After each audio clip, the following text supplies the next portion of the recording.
എൻ്റെ പേര് അഞ്ജു എന്നാണ്. ഞങ്ങൾ വൈക്കത്തു നിന്നാണ് വരുന്നത്.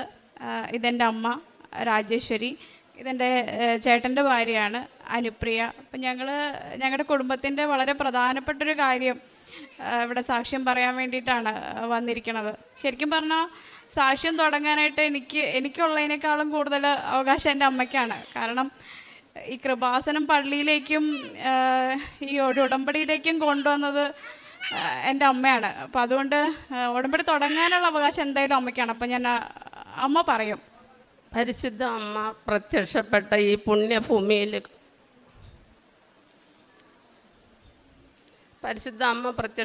ഈ പുണ്യഭൂമിയിൽ കാലുകുത്താൻ എന്നെ എൻ്റെ കുടുംബത്തെ അനുഗ്രഹിച്ച അമ്മ മാതാവിനും തിരുകുമാരനും കോടാനുകോടി നന്ദി പറയുന്നു. ഞങ്ങൾ ഉടമ്പടി എടുക്കാനുള്ള കാരണം ഇവരാണ് ഉടമ്പടി എടുത്തത്. ഞാൻ ഉടമ്പടി എടുത്തിട്ടില്ല. പക്ഷെ ഞാൻ പ്രാർത്ഥിക്കും. എൻ്റെ മോൻ ജോലിക്ക് വേണ്ടിയിട്ട് 2022 മെയ് മാസം 28 ദുബായിലേക്ക് വിസിറ്റിംഗ് വിസയിൽ പോകുവാണ്. മോനൊരു മെക്കാനിക്കൽ എഞ്ചിനീയറിംഗ് ഡിപ്ലോമ കഴിഞ്ഞ ആളാണ്. 10 വർഷം സൗദിയിൽ ജോലി നോക്കി. അത് കഴിഞ്ഞ് അവൻ്റെ വിവാഹം കഴിഞ്ഞു. പെങ്ങളുടെ വിവാഹമൊക്കെ കഴിച്ചു. വലിയ കുഴപ്പമില്ലാതെ ഞങ്ങളങ്ങനെ ജീവിക്കുവാണ്. പക്ഷേ ഒരു അമ്മ, ഇനി ഞാൻ പോകുന്നില്ല, എനിക്ക് ഒരു സ്വന്തമായിട്ട് നാട്ടിൽ നിന്നാൽ മതി, ഒരു വർക്ക്ഷോപ്പ് തുടങ്ങിയാൽ മതി എന്ന് പറഞ്ഞു. എൻ്റെ മോൻ ഒരു വർക്ക്ഷോപ്പ് തുടങ്ങി. 1.5 വർഷമായപ്പോഴേക്കും ഞങ്ങൾ ആകപ്പാടെ സമാധാനം നഷ്ടപ്പെട്ട നിലയിലെത്തി. കാരണം ഒരുപാട് നഷ്ടങ്ങൾ വന്നു, ഒരുപാട് ബുദ്ധിമുട്ടുകൾ വന്നു. അങ്ങനെ വന്നു കഴിഞ്ഞപ്പോൾ ഞാൻ എൻ്റെ മരുമോനോട് ചോദിച്ചു, മക്കളെ ഇങ്ങനെ പോയാൽ നമ്മൾ എന്ത് ചെയ്യുമെന്ന് ചോദിച്ചു. അപ്പം മരുമോൻ പറഞ്ഞു, അമ്മ വിഷമിക്കണ്ട, എൻ്റെ ഒരു കൂട്ടുകാരൻ ദുബായിലുണ്ട്, ഞാൻ അവനെ വിളിക്കട്ടെ എന്ന് പറഞ്ഞു. വിളിച്ചു. അങ്ങനെയാണ് ഈ മെയ് മാസം 28 എൻ്റെ കൂട്ടം പോണത് ദുബായിലേക്ക്. അവിടെ ചെന്നിട്ടാണെങ്കിൽ കുഞ്ഞിന് ജോലി ആകണില്ല. 3 മാസം ആകാറായി.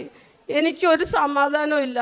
ഞാനൊരു അംഗൻവാടി ടീച്ചറാണ്. 43 വർഷമായി ഞാൻ അംഗൻവാടിയിൽ ജോലി നോക്കുന്നു. എൻ്റെ സ്കൂളിൽ ഒരു ഗവൺമെൻറ് UP സ്കൂളിലാണ് എൻ്റെ അംഗൻവാടി ഇരിക്കുന്നത്. ഞാൻ എന്നും പോകുമ്പോൾ സ്കൂളിനോട് ചേർന്ന് തന്നെ അമലോത്ഭവ മാതാവിൻ്റെ ഒരു കപ്പോളയുണ്ട്. ഞാൻ മാതാവിനെ നോക്കും, ഒന്നും ഞാൻ പറയില്ല. കാരണം എന്താ വെച്ചാൽ എല്ലാം അറിയാവുന്ന ലോകം നിറഞ്ഞിരിക്കണം അമ്മോട് എന്ത് പറയാൻ. ഞാനൊന്നും പറയൂല. പിന്നെ ഞാൻ മനസ്സിൽ പറയും, ഞാൻ പിഞ്ചു കുഞ്ഞുങ്ങളുമായിട്ട് ഇരിക്കണതാണല്ലോ മാതാവേ എന്ന് മാത്രമേ ഞാൻ ചോദിക്കുകയുള്ളൂ. ഇങ്ങോട്ട് വരുമ്പോഴേ ഞാൻ തിരിഞ്ഞൊന്ന് നോക്കും, ഞാനിങ്ങ് പോരും. അങ്ങനെ പോകുന്നു. എൻ്റെ മോൻ പോയിട്ട് ഞാൻ രാത്രി ചോറുണ്ടിട്ടില്ല. ഉറക്കം എന്നാന്ന് എനിക്കറിയാൻ പാടില്ല. ഞാൻ ആകെപ്പാട് വിഷമിച്ച് ഇവള് ജോലി കഴിഞ്ഞ് വരുമ്പോഴേ കുഞ്ഞിനെ ഏൽപ്പിച്ചിട്ട് ഞാൻ പ്രാർത്ഥിച്ച് കയറി കിടക്കും. 12 മണിയാകുമ്പോൾ വീണ്ടും ഞാൻ പ്രാന്തിയെ പോലെ എഴുന്നേറ്റ് ഹാളിലും റൂമിലും ഒക്കെ നടക്കും. ഇവള് വന്നിട്ട് എന്നോട് ചോദിക്കും, എന്താ അമ്മ? ഞാൻ പറയും, എനിക്കൊരു സമാധാനവും ഇല്ല, എൻ്റെ മോൻ പോയിട്ട് ഒരു ജോലി ആയില്ലല്ലോ, കേരള അല്ല ഇന്ത്യ അല്ല, എന്ത് ചെയ്യും, എനിക്കൊരു സമാധാനം ഇല്ലല്ലോ എന്ന് പറയുമ്പോൾ ഇവള് പറയും, 2 ആളും കൂടി വരും, അമ്മ അത് സമാധാനപ്പെടുക, എന്തായാലും ജോലി റെഡിയാകും എന്ന് പറയും. അത് കഴിഞ്ഞ് കുറച്ച് ദിവസം കഴിഞ്ഞപ്പോൾ ഒരു ഓഗസ്റ്റ് 15 കഴിഞ്ഞപ്പം ഞാൻ പഠിപ്പിച്ച് വിട്ട ഒരു കൊച്ചിൻ്റെ അമ്മ എന്നെ 8 മണി കഴിയുമ്പോൾ വിളിക്കുന്നുണ്ട്, ടീച്ചറെ ഞാനിങ്ങോട്ട് വരുവാ. എന്ന് വെച്ചാൽ എന്തിനാ വരുന്നത്? എനിക്ക് ദേഷ്യമാണ്. കൊച്ചിന് ജോലി ആകണില്ല, ഒന്നും ആകണില്ല. അല്ല ടീച്ചറെ ഞാനിങ്ങോട്ട് വരുവാ. എന്തിനാ വരുന്നേ? എനിക്ക് പറ്റും ടീച്ചറെ. വരണ്ട. ഞാൻ ഫോൺ കട്ട് ചെയ്യും. 2 ദിവസം കഴിയുമ്പോൾ വീണ്ടും എന്നെ വിളിക്കും, ടീച്ചറെ ഞാനങ്ങോട്ട് വരുവാ. അവർ വരണ്ടെന്ന് പറഞ്ഞില്ലേ, പിന്നെ എന്തിനാ വരുന്നത്? നിങ്ങളുടെ തൊട്ടടുത്ത് അംഗൻവാടി ഉണ്ടല്ലോ, കുട്ടിയെ അവിടെ കൊണ്ടാക്കും. അതൊന്നും പറഞ്ഞാൽ പറ്റില്ല ടീച്ചറെ, എനിക്ക് വരണം. ഞാൻ അന്നേരം ഫോൺ കട്ട് ചെയ്യും, ഞാൻ കയറി കിടക്കും. പിന്നെ കുറച്ച് ദിവസം കഴിഞ്ഞപ്പോൾ പിന്നെയും വിളിച്ചു, രാത്രി 8 മണി കഴിഞ്ഞു, ടീച്ചറെ എനിക്ക് അങ്ങോട്ട് വന്നേ പറ്റുള്ളൂ എന്ന് പറഞ്ഞു. അപ്പോൾ ഞാൻ പറഞ്ഞു, വരുമോ പോകുമോ എന്താ അച്ഛാ ചെയ്യുക, എനിക്കൊരു കാര്യം അറിയണ്ടെന്ന് പറഞ്ഞു. അന്ന് രാത്രിയിൽ ഞാനൊരു 12 മണിയായപ്പം എഴുന്നേറ്റ് ഹാളിൽ ഇങ്ങനെ നടക്കുക. അപ്പോൾ ഇവർ ഓടി വന്നിട്ട് എന്നോട് ചോദിച്ചു, എന്നെ അമ്മ വല്ല വിഷമം ഉണ്ടാകില്ലേ, അമ്മയ്ക്കും എന്തെങ്കിലും വിഷമം ഉണ്ടാകില്ലേ, എങ്ങനെയെങ്കിലുമൊക്കെ ശരിയാകും അമ്മ, നമ്മൾ പ്രാർത്ഥിക്കുന്ന ദൈവങ്ങളില്ലേ, അല്ലാതെ ഒന്നുമില്ലല്ലോ എന്ന് പറഞ്ഞു. ഞാൻ അന്നേരം വെളുപ്പിന് 4 മണിക്ക് എന്നും എഴുന്നേക്കും. വീട്ടിലെ ജോലികളൊക്കെ കഴിച്ചിട്ട് ഞങ്ങളുടെ വീടിൻ്റെ തൊട്ടടുത്ത് അമ്പലമുണ്ട്. ഞാൻ എന്നും അമ്പലത്തിൽ പോകും. അന്ന് ഞാൻ പതിവ് പോലെ അമ്പലത്തിൽ പോകാനായിട്ട് പോണതായിട്ട് ഞാൻ സ്വപ്നം കാണുവാണ്. നടന്നിട്ട് 100 മീറ്റർ അകലെയുള്ള അമ്പലത്തിൽ ഞാൻ എത്തണില്ല. നടന്ന് എൻ്റെ കാല് കുഴഞ്ഞു. ഞാൻ അമ്പലത്തിൽ എത്തണില്ല. പിന്നെ നടന്ന് ചെന്ന് കഴിഞ്ഞപ്പം ഗോപുരമില്ല, വെലിക്കപ്പരയില്ല, നടപ്പന്തലില്ല, കൊടിമരയില്ല, ഒന്നുമില്ല. ഒരു ഗ്രില്ലിട്ടൊരു സ്ഥലം, ഒരു ഹാള്, ഒരിടനാഴി. ഞാനിതെവിടെയാണ് ചെല്ലുന്നത്? ഇതെന്ത് പറ്റി? ഇന്നലെ വരെയും ഒരു കുഴപ്പമില്ലായിരുന്നു അമ്പലത്തിൽ. ഇതെന്ത് സംഭവിച്ചു? ഞാനിതൊന്നും അറിഞ്ഞില്ലല്ലോ ദൈവമേ. പിന്നെ നമ്മളോട് ഇതൊന്നും പറയേണ്ട കാര്യമില്ലല്ലോ എന്നോർത്ത് ഞാൻ ആൾക്കാരൊക്കെ തൊഴുത് നീങ്ങണു. ഞാനും തൊഴുത് നീങ്ങി ഇവിടെ ഞാൻ വന്ന് നിന്നത് ഈ ആൾക്കാരിലാണെന്നുള്ളത് ഞാനിവിടെ വന്നപ്പോഴാണ് അറിയണേ. ഒരാൾ തൊഴുത് നീങ്ങി ഓരോരുത്തർ നീങ്ങണു. ഞാൻ വന്ന് നിന്നപ്പോഴേക്കും മാതാവ് ഇവിടുന്ന് ഇറങ്ങി വന്നു. മാതാവ് ഇറങ്ങി വന്നിട്ട് ഞാൻ അപ്പോഴേക്കും എനിക്ക് മനസ്സിലായി അതൊരു ദൈവം തന്നെയാണ്. ദേവി എൻ്റെ പരാശക്തി എന്നും പറഞ്ഞ് ഞാൻ കരഞ്ഞപ്പോൾ എൻ്റെ 2 കൈയിലും കയറി കെട്ടിപ്പിടിച്ചിട്ടു കവളത്ത് തട്ടിയിട്ട് എന്നോട് പറഞ്ഞു, യോ കരയരുത്, എല്ലാം ശരിയാകും എന്ന് പറഞ്ഞു. ഞാൻ കണ്ണു തുറന്നപ്പോൾ 4 മണി. ഞാൻ പെട്ടെന്ന് എൻ്റെ ജോലികളെല്ലാം ചെയ്തു അമ്പലത്തിൽ പോയി. ഞാനോർത്തു എന്നും അമ്പലത്തിൽ പോകണം. ഞാനതുപോലെ പോയി. ഇത് ഞാൻ ആരോടും പറഞ്ഞില്ല. അങ്ങനെ നിന്ന് കുറച്ച് ദിവസം കഴിഞ്ഞപ്പോഴത്തേക്കും സെപ്റ്റംബർ 12-ാം തീയതി ബെറ്റി എന്ന് പറയണ മോള് കയറി വന്നു. അവൾ നല്ല സൗമ്യതയോടുകൂടി സംസാരിക്കുന്ന കുട്ടിയാണ്. ഒരു അവിവേകവും ദേഷ്യപ്പെട്ട് ഒന്നും സംസാരിക്കില്ല. ഇവൾ കയറി വന്നിട്ട് എന്നോട് പറയുക, ടീച്ചറെ ഞാൻ വന്നു. മോളിരിക്കുക. അപ്പം എന്നോട് പറഞ്ഞു, ഞാൻ ഇരിക്കാനല്ല വന്നേന്ന് പറഞ്ഞു. ഞാനോർത്തു പിള്ളേരല്ലേ, അവർക്ക് എന്തെങ്കിലുമൊക്കെ ഉണ്ടാവുമല്ലോ, പോട്ടെ. അപ്പോൾ എന്നോട് ചോദിച്ചു, മക്കളെന്തെടുക്കണോ? ഞാൻ പറഞ്ഞത് മോളുടെ കുട്ടിയാണ്, അവളെയും കൊണ്ടാണ് ഞാൻ വരുന്നത്. പിന്നെ മോൻ എന്തെടുക്കണമെന്ന് ഉടനെ ചോദിച്ചപ്പോൾ ഞാൻ ഇവളെ കെട്ടിപ്പിടിച്ച് അങ്ങ് കരഞ്ഞു ഭയങ്കരമായിട്ട്. കരഞ്ഞപ്പോൾ ഇവൾ എന്നോട് പറഞ്ഞു, അയ്യോ ടീച്ചർ കരയാൻ പാടില്ല, ഞങ്ങൾക്കൊക്കെ ആശ്വാസം പകർന്നു തന്നെ ടീച്ചർ കരയാൻ പാടില്ല, എന്താ കാര്യം? ഞാൻ പറഞ്ഞു, അൻകുട്ടൻ പോയിട്ട് ജോലിയൊന്നും ആയില്ല, എനിക്ക് സഹിക്കാൻ പറ്റണില്ല മോളെ എന്ന് പറഞ്ഞപ്പോൾ ഇവൾ പെട്ടെന്ന് എന്നോട് പറഞ്ഞു, ടീച്ചർ എന്തിനു വിഷമിക്കണു? ആലപ്പുഴ കലവൂര് കൃപാസനത്തിൽ അപേക്ഷിച്ചാൽ ഉപേക്ഷിക്കാത്തൊരു മാതാവുണ്ട്, അങ്ങോട്ട് പ്രാർത്ഥിച്ചേ, ടീച്ചറിന് മോൻ ജോലി ഉടനെ റെഡിയാകും. ഞാൻ പറഞ്ഞു, മക്കളെ ടീച്ചറിന് അങ്ങനൊന്നും പ്രാർത്ഥിക്കാൻ അറിയില്ലല്ലോ എന്ന് പറഞ്ഞപ്പം പറഞ്ഞു, ഒന്നും പ്രാർത്ഥിക്കണ്ട, എൻ്റെ മാതാവേ എൻ്റെ മോൻ്റെ ജോലി റെഡിയാക്കി തരണേ, ഞങ്ങൾ അവിടെ വന്നോളാം, ആ പുണ്യഭൂമിയിൽ വന്നോളാം എന്ന് മാത്രം ടീച്ചർ പറഞ്ഞാൽ മതി എന്ന് പറഞ്ഞു. ഞാൻ അങ്ങനെ പ്രാർത്ഥിക്കാൻ തുടങ്ങി. വീട്ടിൽ വന്ന് ഇവരോട് പറഞ്ഞു, ഇങ്ങനെ കലവൂര് കൃപാസനം ഉണ്ടെന്ന് പറയണ ഒരു മാതാവുണ്ട്, നമുക്കൊന്ന് അവിടെ പോയാലോ എന്ന് പറഞ്ഞപ്പോൾ ഇവർ പറഞ്ഞു, ഞങ്ങളും ഇങ്ങനെ കേട്ടിട്ടുണ്ടമ്മ, പക്ഷേ നമ്മളെ ആരാ ഒന്ന് അവിടെ വരേക്കും കൊണ്ടുപോകാനുള്ള ആരും ഇല്ലല്ലോ, നമ്മൾ മാത്രമല്ലേ ഉള്ളൂ, എന്ത് ചെയ്യും എന്ന് ചോദിച്ചു. ഞങ്ങൾ എന്തായാലും മാതാവിൻ്റെ യൂട്യൂബ് ലിങ്കിൽ നോക്കി എല്ലാ പ്രാർത്ഥനകളെല്ലാം 2 നേരം ഞങ്ങൾ അമ്മയും മക്കളും ഇരുന്ന് പ്രാർത്ഥിക്കാൻ തുടങ്ങി. പ്രാർത്ഥിച്ച് ഒരു സെപ്റ്റംബർ 21 ആയപ്പോൾ ഇവൻ വിളിച്ചിട്ട് പറഞ്ഞു, അമ്മ എനിക്ക് ഇന്നൊരു ഇൻ്റർവ്യൂ ഉണ്ട്, അമ്മ പ്രാർത്ഥിക്കണം കേട്ടോ എന്ന് പറഞ്ഞു. ഞാൻ പ്രാർത്ഥിച്ചു. ഞങ്ങൾ 2 പേരും കൂടി ഇരുന്ന് നന്നായിട്ട് രാവിലെ മുതൽ 3:30 വരെ ഇരുന്ന് പ്രാർത്ഥിച്ച്, മുട്ടിപ്പായിട്ടിരുന്ന് പ്രാർത്ഥിച്ച്. ഞാൻ അപാരമായിട്ട് പ്രാർത്ഥിക്കും. എനിക്ക് നടക്കണ വഴിയിലും അടുക്കളയിലും എവിടെ നിന്നാലും ഞാൻ പ്രാർത്ഥിക്കും. അങ്ങനെ പ്രാർത്ഥിച്ച് കഴിഞ്ഞ് അവൻ തിരിച്ചു വന്നു, ഇൻ്റർവ്യൂ കഴിഞ്ഞെന്ന് പറഞ്ഞു. അപ്പോഴും എനിക്ക് വിഷമമായി.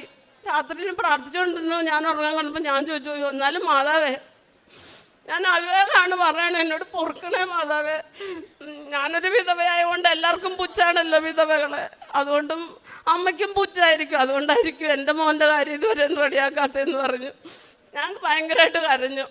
അപ്പം എനിക്ക് എൻ്റെ അരികത്ത് വന്ന് നിന്നിട്ട് പറയുകയാണ്, ഉടമ്പടി എടുക്കുക എന്ന് പറഞ്ഞു. പെട്ടെന്ന് തന്നെ ഞാൻ എഴുന്നേറ്റു. അപ്പോഴും 4 മണി.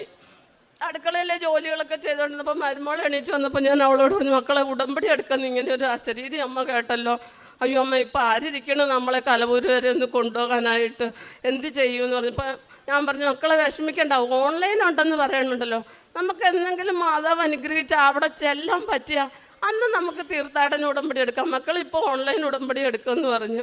ഞങ്ങൾ ഓൺലൈൻ ഉടമ്പടി എടുത്തു. സെപ്റ്റംബർ 28-ാം തീയതി അവൾ, ഒക്ടോബർ 6-ാം തീയതി എൻ്റെ കുട്ടൻ ഓഫർ ലെറ്റർ വന്നു. ഏതെല്ലാം കമ്പനിയിൽ ഇൻ്റർവ്യൂവിന് പോയോ അവിടെ നിന്ന് എല്ലാമാണ് അവന് ഓഫർ ലെറ്റർ വന്നത്. അപ്പോഴെന്നോട് ചോദിച്ചു, അമ്മ ഞാൻ ഏത് സൈൻ ചെയ്യണം? നിനക്ക് ഇഷ്ടമുള്ളത്, മാതാവ് നിൻ്റെ മനസ്സിൽ എന്ത് തോന്നിക്കണോ അത് നീ സൈൻ ചെയ്യണം, അതാണ് വേണ്ടതെന്ന് പറഞ്ഞു. അങ്ങനെ അവൻ ഓഫർ ലെറ്റർ സൈൻ ചെയ്തു. നവംബർ 7-ാം തീയതി അവൻ ജോലിയിൽ കയറി. നവംബർ 15-ാം തീയതി ഞാനിവിടെ വരുമ്പം ഈ ഫ്രണ്ടിൽ വന്ന് വണ്ടിയിൽ ഇറങ്ങുമ്പം ഞാനിങ്ങനെ അന്തിച്ച് നിൽക്കണോ, ഞാൻ സ്വപ്നം കണ്ടത് ഇതായിരുന്നു, ഞാൻ കണ്ടത് ഇവിടെയായിരുന്നു. അപ്പം മാതാവ് എന്നെ ഒന്ന് വിളിച്ചതാണോ അതോ എനിക്കറിയാൻ പാടില്ല. ഞാനിങ്ങോട്ട് നടന്നു വന്നപ്പോൾ ഞാനിങ്ങനെ അന്തിച്ച് അവിടെ നിൽക്കണം ഫ്രണ്ടിൽ തന്നെ. അപ്പോൾ എന്നോടൊരു ബ്രദർ വന്നിട്ട് ചോദിച്ചു, എന്താ അമ്മ ഇവിടെ നിൽക്കുന്നത്, അമ്മ എവിടെ നിന്ന് വരുന്നത്? ഞാൻ പറഞ്ഞു, ഞാൻ വൈക്കത്തുനിന്ന് വരുവാണ്, എനിക്കൊരു മാതാവിനെ കാണണമല്ലോ, ഇവിടെ കടലോളം ജനം, ഞാൻ അങ്ങ് വെളിയിൽ നിൽക്കണം. അമ്മ ഇവിടെ നിന്നു, കുറച്ച് കഴിയുമ്പോൾ മാതാവിനെ കാണാമെന്ന് പറഞ്ഞു. ഇത് കഴിഞ്ഞു, ഞങ്ങളിവിടെ ആ ബ്രദർ വന്ന് വിളിച്ചു, ഞങ്ങളിവിടെ വന്ന് ഞാൻ മാതാവിനെ കണ്ട്. ഞാനൊന്നും പറയൂല മാതാവിനോട്, എന്താ വെച്ചാൽ എല്ലാം അറിയാവുന്ന നമ്മോട് ഞാനൊന്നും പറയൂല. എന്നെക്കുറിച്ച് അറിയാം, എൻ്റെ കുടുംബത്തെക്കുറിച്ച് സർവ്വതും അറിയാവുന്ന നമ്മോട് എന്ത് പറയാനാ. അങ്ങനെ ഞങ്ങൾ അന്ന് വന്നു. അപ്പം സാക്ഷ്യം പറയാൻ ഇവിടെ ഓഫീസിൽ വന്നപ്പോൾ പറഞ്ഞു, മോൻ വന്നിട്ട് വന്നാൽ മതി. മോൻ വന്നിട്ടുണ്ട്, മരുമോൻ വന്നിട്ടുണ്ട്, അപ്പം എല്ലാം ശരിയാക്കി തരുമെന്ന് മാതാവിനോട് പറഞ്ഞത്. ഇച്ചിരി കടങ്ങളൊക്കെ ഉണ്ടോ, അത് അവർക്ക് ആയുസ്സും ആരോഗ്യം കൊടുത്താൽ മതി. അത്രയേ ഉള്ളൂ എനിക്ക് പറയാനായിട്ട്.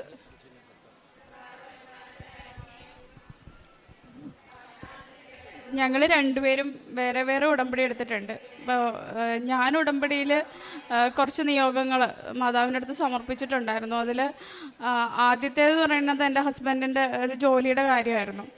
അത് ഉടമ്പടിയിൽ വെച്ചു. പക്ഷെ ഉടമ്പടിയിൽ വെച്ചിട്ട് കുറച്ച് നാളായിട്ട് ഒന്നും ആയില്ല. ആൾക്ക് 1-2 ഓഫറൊക്കെ വന്നെങ്കിലും അതൊന്നും നമുക്ക് പറ്റുന്നതായിരുന്നില്ല. അതുകൊണ്ട് നമ്മൾ എടുത്തില്ല. അങ്ങനെയായി. എനിക്ക് ഭയങ്കര വിഷമമായിരുന്നു. അപ്പോൾ അമ്മേൻ്റെ അടുത്ത് പറഞ്ഞു, വിഷമിക്കണ്ടടി, നീ പ്രാർത്ഥിക്കണ്ടല്ലോ, അത് ശരിയാവും, നമുക്ക് ഒരുമിച്ച് സാക്ഷ്യം പറയാം, നീ വിഷമിക്കണ്ട എന്നൊക്കെ പറഞ്ഞു. അങ്ങനെ ഇരിക്കുന്ന സമയത്ത് നമുക്ക് ഒരു 10 ലക്ഷം രൂപയുടെ ബാധ്യത ഉണ്ടായിരുന്നു.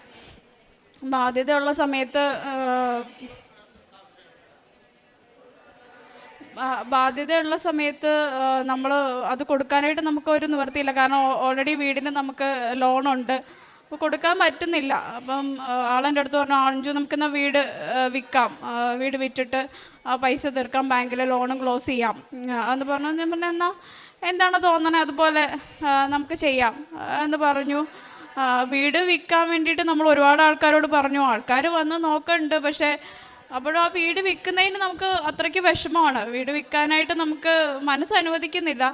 എങ്കിലും നമ്മുടെ സാഹചര്യം അതായതുകൊണ്ട് മാത്രം നമ്മൾ വീട് വിൽക്കാം എന്നുള്ളതിനെക്കുറിച്ച് നമ്മൾ മുന്നോട്ട് പോയത്. അപ്പോൾ ആൾക്കാർ വന്ന് നോക്കണ്ടെങ്കിലും ഒന്നും ശരിയാവുന്നില്ല, എമൗണ്ട് ശരിയാവുന്നില്ല, ഒന്നും ആവാതെ വന്ന അവസാനം ആളെൻ്റെ അടുത്ത് പറഞ്ഞു, ഹസ്ബൻഡ് പറഞ്ഞു, ഒരു കാര്യം ചെയ്യാം, നമുക്ക് ലോണിൽ കൂട്ടിയിട്ട് പൈസ തരുമോ എന്ന് ബാങ്കിൽ ഞാനത് ചോദിക്കട്ടെ എന്ന് ചോദിച്ചു. പറഞ്ഞു, കിട്ടുമെങ്കിൽ അങ്ങനെ ചെയ്യാം, എന്നാ ചോദിക്കേ എന്ന് പറഞ്ഞു. അപ്പോൾ ബാങ്കിൽ ചെന്ന് ചോദിച്ചപ്പോൾ തന്നെ മാനേജർ ലോൺ തരാം എന്ന് പറഞ്ഞു. ലോൺ തരാമെന്ന് പറഞ്ഞു. ലോൺ കഴിഞ്ഞ മാസം ലോൺ പാസ്സായി. നമ്മൾ ആ ഒരു കടം വീട്ടി കൊടുക്കാനുണ്ടായിരുന്ന കൊടുത്തു തീർത്തു. അപ്പോഴും എൻ്റെ അടുത്ത് ഹസ്ബൻഡ് എൻ്റെ അടുത്ത് പറയാണ്, നമുക്കിപ്പോൾ ലോൺ കൂട്ടി അടയ്ക്കണം, നമുക്ക് ഈ ജോലിയും കൊണ്ട് ഒന്നും ആവില്ലല്ലോ, എന്ത് ചെയ്യും? അതിനപ്പം ഞാൻ പ്രാർത്ഥിക്കുന്നുണ്ട്, ദൈവമേ മാതാവ് എന്ത് ചെയ്യും എന്ന് ഞാൻ പ്രാർത്ഥിക്കുന്നുണ്ട്. അപ്പോൾ ഒക്ടോബർ 28-ാം തീയതി ജപമാല റാലിയിൽ ഞാനും ചേട്ടൻ്റെ വൈഫും കൂടെ ഞങ്ങൾ പങ്കെടുത്തു, മാതാവിനെ പ്രാർത്ഥിച്ചു. അതൊക്കെ കഴിഞ്ഞ് കൃത്യം 1 മാസം ആയിട്ടില്ല, നവംബർ 18-ാം തീയതിയൊക്കെ ആയപ്പോൾ ആൾക്ക് വേറൊരു കമ്പനിയിൽ നിന്ന് ഓഫർ വന്നു. നമ്മൾ ഈ ലോൺ അടയ്ക്കുന്നതിന് മുന്നേ ആയിട്ട് തന്നെ ആൾക്ക് ജോലിയിൽ കയറാനുള്ള എല്ലാ കാര്യങ്ങളുമായി. ഈ മാസം 27-ാം തീയതി ഹസ്ബൻഡ് ജോലിയിൽ കയറാണ്.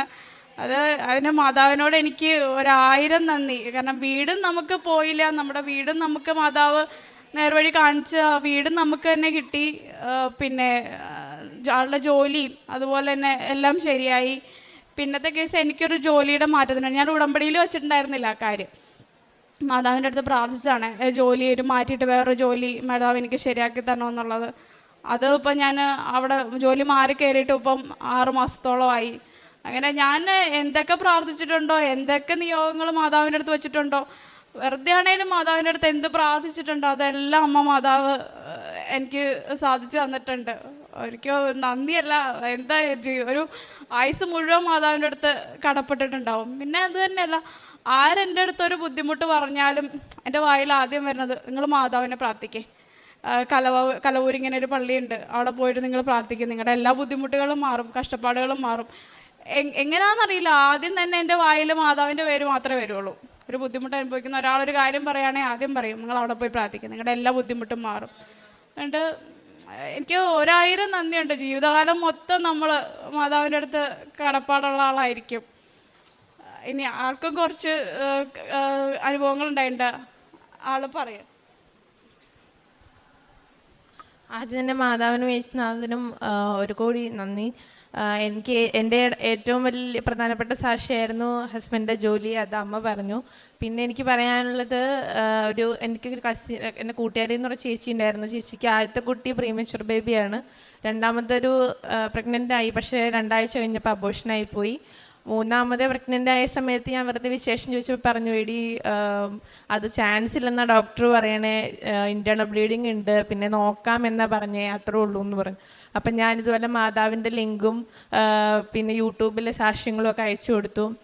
അപ്പം ആ ചേച്ചി പറഞ്ഞു, ഞാൻ കേട്ടിട്ടുണ്ട്, പോയിട്ടില്ല, ഹസ്ബൻഡിന് അത്ര വിശ്വാസമില്ലാത്തതുകൊണ്ട് ഞാൻ പോയിട്ടില്ല എന്ന് പറഞ്ഞു. അപ്പം ഞാൻ പറഞ്ഞു, ചേച്ചി പ്രാർത്ഥിക്കാൻ, ഞാൻ ഉടമ്പടി നിയോഗം വെച്ചോളാം, ചേച്ചി പ്രാർത്ഥിച്ചോളാം പറഞ്ഞു. അങ്ങനെ ഓരോ മാസം കഴിയുന്തോറും കുഴപ്പമൊന്നുമില്ല എന്നൊക്കെ പറഞ്ഞു വന്നു. ഇപ്പോൾ ചേച്ചിക്ക് കുഞ്ഞാവേ ഉണ്ടായി. അത് കറക്റ്റ് ഡേറ്റ് തന്നെ, ഒരു പ്രശ്നമില്ലാണ്ട് ആരോഗ്യമുള്ളൊരു പെൺകുഞ്ഞുണ്ടായി. ചേച്ചിയും കുഞ്ഞിനെയും ഇവിടെ കൊണ്ടുവരാമെന്നാണ് ഞാൻ പറഞ്ഞത്. വരാൻ പറ്റിയിട്ടില്ല ചേച്ചിയും കൊച്ചിനും. അത് അടുത്ത് തന്നെ കൊണ്ടുവരാമെന്നാണ് ചേച്ചി പറഞ്ഞത്. പിന്നെ അതുപോലെ ഇപ്പം പറഞ്ഞ പോലെ ചെറുതും വലുതുമായ ഒത്തിരി അനുഗ്രഹങ്ങൾ മാതാവും യേശുനാഥനും ഞങ്ങളുടെ കുടുംബത്തിന് തന്നിട്ടുണ്ട്. ഇത്രയും അനുഗ്രഹങ്ങൾ തന്ന മാതാവിനും യേശുനാഥനും ഒത്തിരി കോടാനുകൂടി നന്ദി അർപ്പിച്ചുകൊണ്ട് നിർത്തുന്നു. പ്രേക്ഷിത പ്രവർത്തനം ഞാൻ ചെയ്തത്, ഞാൻ ജീവനിലയത്തിൽ കൊണ്ടുപോയി അവർക്ക് ഭക്ഷണത്തിന് ആവശ്യമായിട്ടുള്ള പൈസ കൊടുക്കുമായിരുന്നു. പിന്നെ വൃദ്ധസദനത്തിൽ പോയി അവിടെ അമ്മമാരെ കണ്ട് അവർക്ക് ആവശ്യമായിട്ടുള്ള ഭക്ഷണം കാര്യങ്ങളൊക്കെ കൊടുക്കും.